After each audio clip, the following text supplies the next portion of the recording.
নিজের সাথে খুব খারাপ ব্যবহার করার, অসম্মান করার অধিকার কখনো কখনো কাউকে দিতে নেই। যতই ভালোবাসা থাকুক, দুর্বলতা থাকুক, তাকে ছাড়া একদমই চলবে না থাকুক। যেখানে তোমাকে বারবার মনে করানো হচ্ছে তুমি যথেষ্ট নয়, সেখান থেকে উঠে আসার ক্ষমতা আয়ত্তে রাখতে হয়, এবং সেটা আয়ত্তে থাকা ভালো।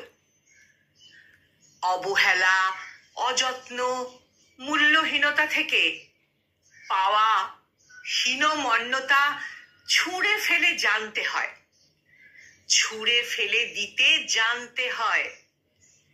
যেখানে মূল্য দিয়েও মূল্য ফেরত পাওয়া যায় না, সেখানে অনুভূতি খরচ করা মানে হচ্ছে নিজেকে খারাপ রাখার আয়োজন নিজে নিজেই করে ফেলা।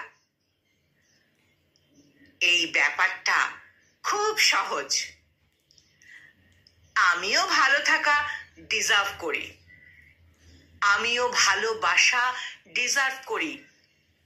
নিজেকে যত মনে করাবে, ততই স্পষ্ট হবে কার পাশে বসে সারাটা জীবন কাটিয়ে দেওয়া যায়, আর কার পাশে আর দুদণ্ড বসে থাকা উচিত নয়। এটা খুব সহজেই বুঝে নেওয়া যাবে।